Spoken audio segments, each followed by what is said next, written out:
homem que passa a vida inteira tentando vencer de alguma forma, sabe? Quer crescer, quer conquistar, quer ser respeitado, quer construir algo grande, quer demonstrar força. E olhando de fora, talvez pareça apenas ambição. Parece vontade de avançar, parece senso de propósito. E isso é bom, mas quando você olha mais profundo, percebe outra coisa. Ele não está apenas construindo, ele está tentando provar que tem valor. Provar para o pai que nunca o afirmou, provar para a mulher que talvez o rejeitou, provar para os amigos que duvidaram dele, provar para o mundo que ele não é pequeno, provar para si mesmo que não é um fracassado. E por mais que consiga, nunca chega, nunca descansa, nunca sente que é suficiente, que já é bastante. Porque o problema não é a falta de conquista. Ele conquista e conquista muita coisa. O problema é identidade ferida. Homem, hoje é o dia 6 da série 21 Dias de Guerra pela Reconstrução Masculina e eu quero falar sobre aquilo que muitos homens levam consigo em silêncio: o coração de órfão. Você vai me entender do que eu estou falando, mas antes de entrar para o conteúdo, eu já peço mais uma vez para você se inscreve no canal, por favor, isso nos ajuda a continuar espalhando essa mensagem para muita mais gente. E faz o seguinte, compartilha esse vídeo. Se você acredita que esse vídeo pode acrescentar e está acrescentado na sua vida, dá um like aí, por favor. Ajuda bastante, tá bom? Vamos já de cara no nosso assunto. O primeiro é, vamos responder o que é um coração de órfão. O que é? Talvez você se pergunta, Cristian, eu nunca ouvi falar sobre isso. O que você quer dizer com isso, certo? Quando falamos de coração de órfão, não estamos falando que apenas de quem perdeu o pai fisicamente. Não é isso, certo? Há homens com pai presente em casa, só que o coração dele é órfão, sabe? Porque a questão não é somente presença biológica, estamos falando que é afirmação, segurança, vínculo, pertencimento. O coração de órfão é aquele que não descansa no amor recebido. Ele vive buscando provas de aceitação, provas de que ele é bom o bastante, provas de que ele merece ser amado, provas de que ele tem valor, provas de que ele não será descartado.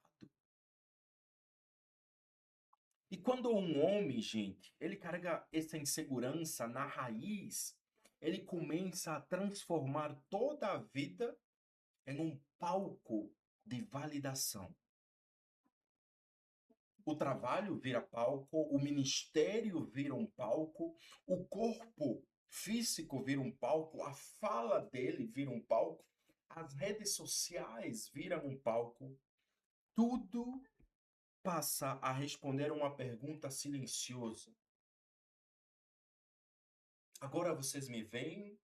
Agora vocês conseguem enxergar que eu tenho valor? Depois de tudo que eu fiz, você consegue enxergar que eu tenho valor? Essa é a pergunta silenciosa que estão respondendo. Isso é o coração de um órfão. Não necessariamente alguém que não tem pai fisicamente. Ok? Número 2, o coração de órfão e a guerra espiritual. Vamos entender isso, certo?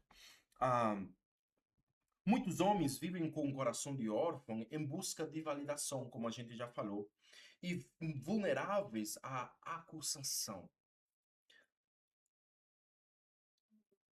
E vamos entender por que isso acontece e qual seria talvez a solução para isso. Isso aqui é muito importante a gente entender, porque a guerra espiritual, ela não acontece apenas na área dos pecados visíveis. Ela também acontece na maneira como um homem se percebe, se enxerga a si mesmo, ok? Se o inimigo consegue vencê-lo, ou se o inimigo consegue convencer ao homem, convencer você de que você é abandonado, insuficiente, rejeitado e sempre em dívida consigo mesmo, ele já entrou num ponto de fragilidade. A partir dali, ele não precisa empurrar você para todos os pecados de uma vez só, basta explorar a sua carência. O homem carente, ele pode buscar aprovação em qualquer lugar, no aplauso, no dinheiro, no sexo, no poder, na imagem de dureza, no reconhecimento religioso. Ele se torna manipulável, porque está sempre faminto por validação.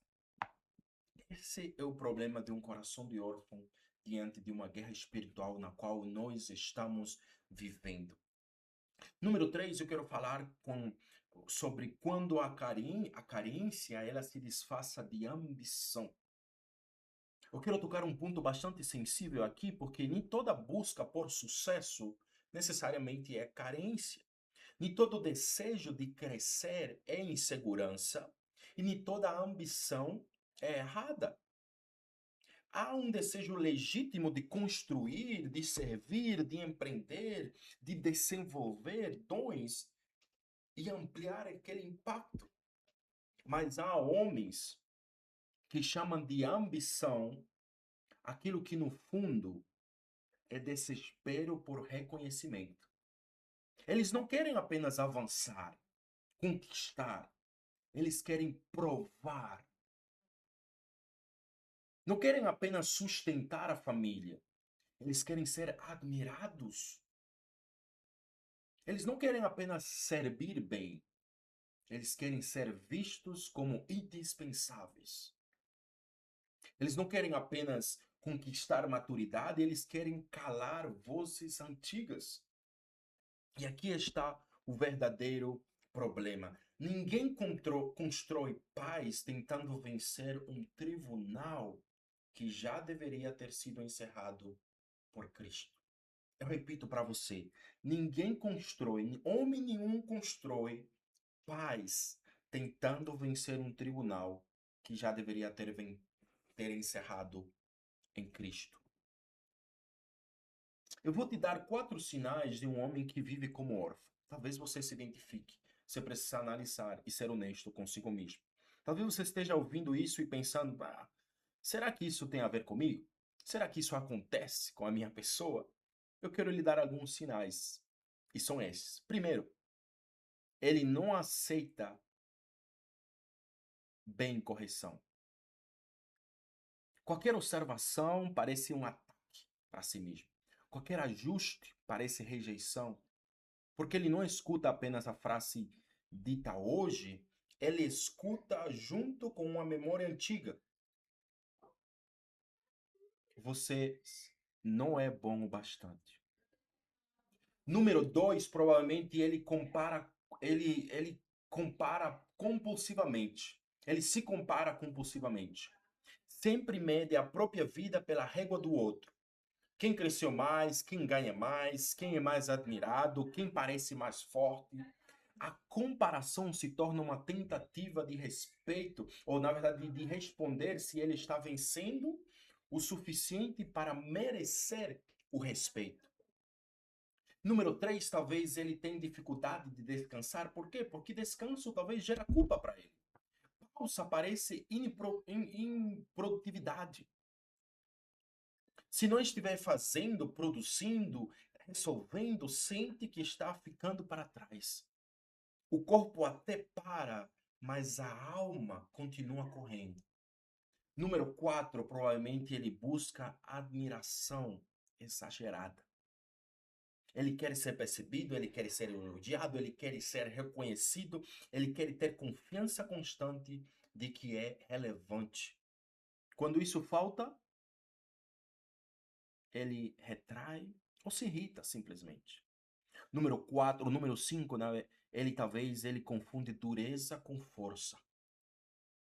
Para não parecer frágil, ele endurece. Não pede ajuda, não admite dor, não confessa o medo, acha que vulnerabilidade é simplesmente se diminuir a si mesmo. Mas muitas vezes o que ele chama de força é apenas medo de ser exposto. Por último, número 6, ele pode transformar até a espiritualidade em performance. Ora para se sentir digno, serve para ser reconhecido, ensina para ser admirado, lidera para confirmar que tem valor. E sem perceber, leva a lógica do mérito para dentro da vida com Deus. Tá entendendo o que eu estou falando? Não sei se você conseguiu se identificar com algum. Se deixa eu ouvir talvez você nos comentários. Tá certo? Eu quero te ler. E mais uma vez eu te peço, se esse vídeo está fazendo sentido para você, se inscreve no canal, né? Compartilha isso com outras pessoas. Vamos falar brevemente sobre a filiação como a cura para esse problema aqui. A Bíblia, ela não apresenta o homem redimido como alguém que precisa passar a vida inteira tentando conquistar o direito de ser amado. Isso seria uma das piores coisas. Você correr atrás de ser amado. Em Cristo, ele é recebido. Nós somos recebidos em Cristo. Em Cristo, nós somos adotados. Em Cristo, nós somos chamados filhos. Isso não anula a responsabilidade, isso organiza a responsabilidade. Um filho amadurecido, ele trabalha, ele obedece, ele serve, ele assume deveres, mas não faz isso para ser aceito pelo pai. Faz porque ele já pertence ao pai. Essa diferença muda absolutamente tudo. O órfão, ele serve para merecer lugar.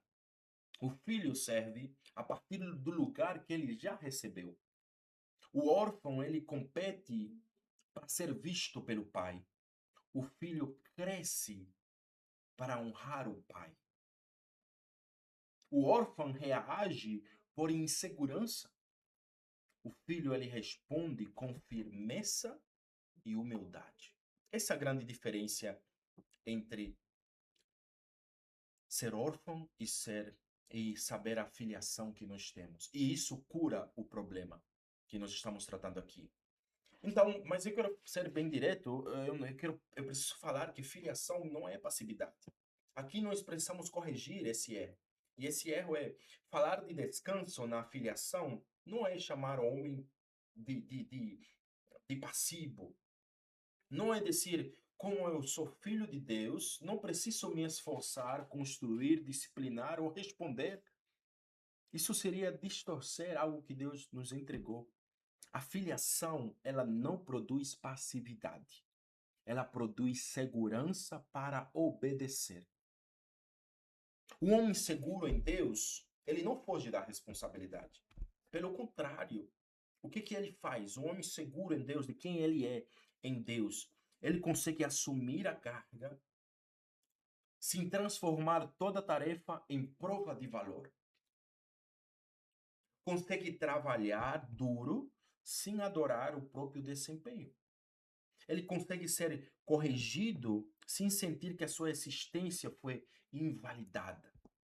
Ele consegue servir sem precisar que todos reconheçam. Ele consegue crescer sem viver consumindo pela comparação.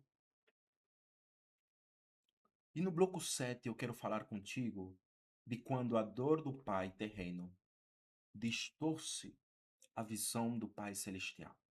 Para muitos homens, esse tema talvez é especial, muito especial, de forma especial, difícil de ser tratado, porque, desculpa, a experiência com o Pai terreno foi marcada talvez pela dor, pela ausência, pela rigidez, pelo abandono, pela exigência sem afeto, pela crítica constante, pela violência emocional, e sem perceber, eles projetam isso em Deus. Se o pai terreno só se aproxima para cobrar, o homem passa a imaginar que Deus só se aproxima para apontar as nossas falhas. Se o pai terreno nunca afirmou, ele se acostuma a buscar afirmação sem fim. Se o pai terreno era inestável, ele tem dificuldade em confiar em um amor permanente que recebemos de Deus. Isso precisa ser tratado, não como vitimismo, mas com verdade. Com verdade. A ferida pode explicar sua luta, mas não pode permanecer sendo governado ou governando o seu destino. Essa luta não pode governar, essa ferida não pode governar o teu destino, mas você precisa tratar. Eu quero te dar um diagnóstico muito simples de como saber se eu estou agindo como filho ou como órfão, certo? Algumas perguntas. É dessa forma como a gente faz o diagnóstico, bem simples. Pergunta número 1. Quando eu falho, eu corro para Deus ou me escondo dele? Isso responde muita coisa já, tá? Número 2. Minha obediência nasce de gratidão ou de medo de nunca ser suficiente? Desculpa, gente. Eu não trouxe água para essa aula, mas a gente vai terminar ela desse jeito. Desculpa aí. Pergunta 3. Eu consigo celebrar o avanço de outro homem sem sentir que isso diminui meu valor? Pergunta 4. Eu me sinto ameaçado por correção? Pergunta 5. Descansar me parece irresponsabilidade? 6. Eu preciso ser admirado para me sentir seguro? E 7. Minha relação com Deus é de filho que confia ou de empregado tentando evitar desaprovação? Responder isso com honestidade pode revelar muito mais do que anos de discurso religioso na sua vida. Então eu te peço, toma um tempo para responder essas perguntas. E aí, é claro, eu preciso de novo falar sobre ambiente. De novo, em todos os nossos vídeos nós vamos falar sobre ambiente. Por quê? Porque um homem não pode entender intelectualmente que é um filho de Deus, ou na verdade um homem pode entender intelectualmente que ele é filho de Deus e mesmo assim continuar vivendo em ambientes que reforçam de que ele é um órfão. Ambientes de comparação, ambientes de exibicionismo, ambientes de brutalidade masculina, ambiente onde ninguém pode demonstrar fragilidade. Talvez um ambiente onde a régua é o dinheiro, o status, a sexualidade ou a aparência. Isso continua talvez treinando a alma a competir. Mas o ambiente certo faz o movimento totalmente oposto. Ele lembra, você não precisa provar valor para ser amado. Você é responsável, sim, mas não é escravo de aprovação. Você precisa crescer, sim, mas não precisa sentir medo ou não precisa mentir sobre a sua dor. Você precisa assumir a carga, sim, mas não viver faminto por aplauso. É por isso que o Manada Clube é tão importante dentro do ecossistema sevillano. Ele não existe para inflar o ego masculino, ele existe para formar homens conscientes de identidade, função e postura diante de Deus. E aí, sem mais delongas, nós vamos para a nossa tarefa do dia, a nossa tarefa prática. E de muita forma bem simples, são coisas mais pessoais.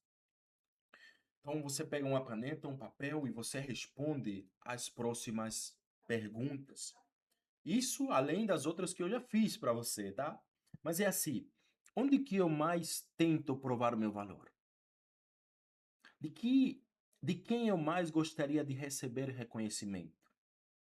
Que rejeição, ausência ou crítica antiga ainda parece dirigir minhas decisões?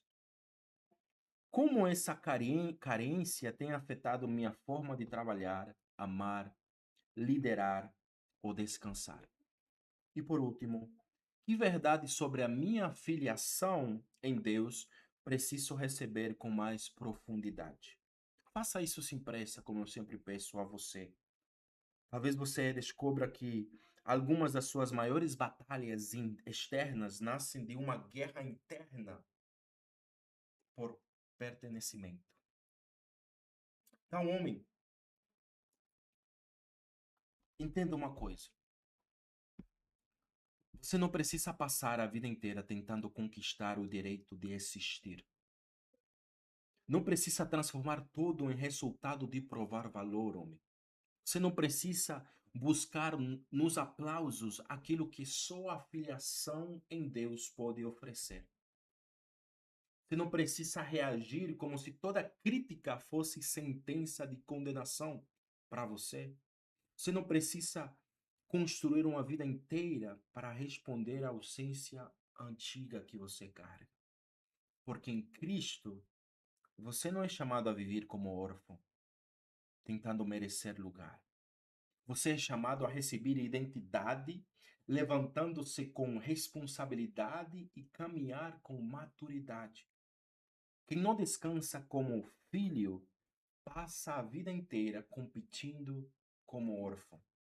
Esse é o dia 6 de 21 dias de guerra pela reconstrução masculina.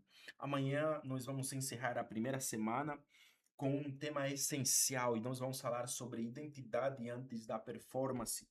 Porque Deus não busca homens ou não forma homens a partir de inseguranças. Ele forma homens a partir da filiação. Então, se este vídeo de alguma forma, né, falou com você, eu peço mais uma vez, se inscreve no canal, compartilha com outro homem e acompanha essa jornada até o fim, tá certo? Lembra, eu sou Christian Sibidiano e aqui a masculinidade ela é medida com a régua de Cristo. Até a próxima.